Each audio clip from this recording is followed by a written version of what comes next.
Hi guys, welcome to my mini vlog, a day in my life as a content creator, age of 9 years old, as a single mom.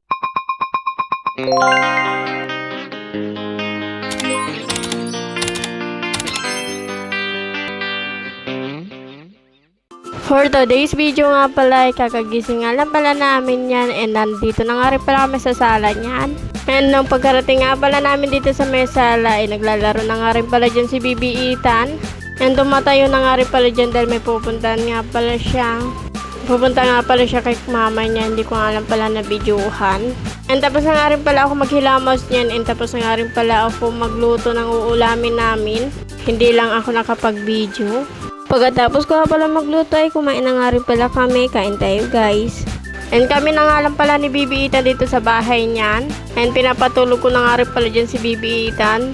Saka nagtimpla nga pala ako ng gatas, di ko nga lang pala na videohan. And dumididi na nga rin pala dyan si Bibi Ethan habang nakahiga. And fast forward na nga rin pala, tulog na nga rin pala dyan si Bibi Ethan. And hindi nga pala sila nakapasok, sila ni Prince tapos si Maria Marlon. And pati na nga rin pala si Kuya Mac, hindi nga pala siya nakapasok sa trabaho niya. Dahil nasira nga pala yung motor, kaya malilate na nga rin pala sila pag maglalakad nga pala sila. Kaya hindi na nga rin pala namin sila pinapasok. And mga 9:30 am na nga rin pala niyan ay naglinis nga pala kami dito sa may ref niyan. And tapos na nga rin pala ako maglinis niyan.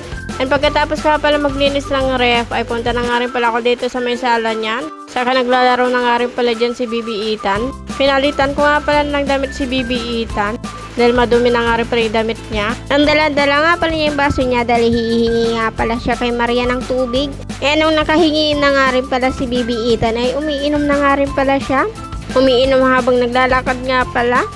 Saka habang umiinom nga pala dyan si Bibi Ethan ay nanonood nga lang pala siya sa TV niyan. And ako nga pala nakahiga nga lang pala ako.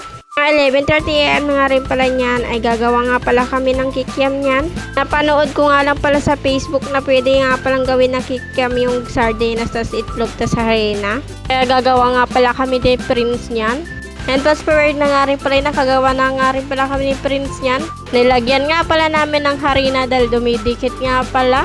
And tapos nga rin pala si Prince na magluto niyan. Si Prince nga pala yung pinagluto ko dahil may ginawa nga pala ako. Saka nagprito nga rin pala siya ng tuyo niyan. Dahil nandito nga pala si mama kaya gusto nga pala nila yung tuyo. Nagpapirito nga pala sila. Pagkatapos nga pala magluto ni Prince ay kumain na nga rin pala kami. Kain tayo guys. Pagkatapos nga pala namin kumain ay pinatulog ko na nga rin pala si Bibi Ethan dahil inaantok na nga rin pala siya. Habang tulog nga pala si Bibi Ethan ay nanonood nga lang pala kami sa TV niya ni mama. And fast forward na nga rin pala yung mga 4 PM na nga rin pala niyan ay nakaligo na nga rin pala ako.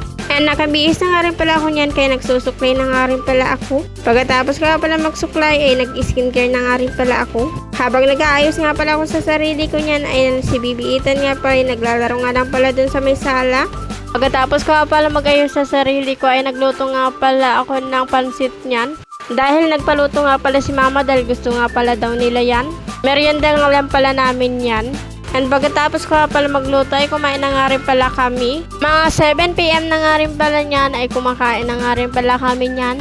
Nagluto nga pala ako ng uulamin namin. Hindi ko nga lang pala na videohan. Isda nga lang pala yung niluto ko. Pagkatapos nga pala namin kumain ay nabihisan ko na nga rin pala ng pantulog na damit si Bibi Ethan. And punta na nga rin pala kami sa kwarto niyan dahil tulog na nga rin pala si Bibi Ethan. Kaya hanggang dito na lang, bye bye, see you next vlog.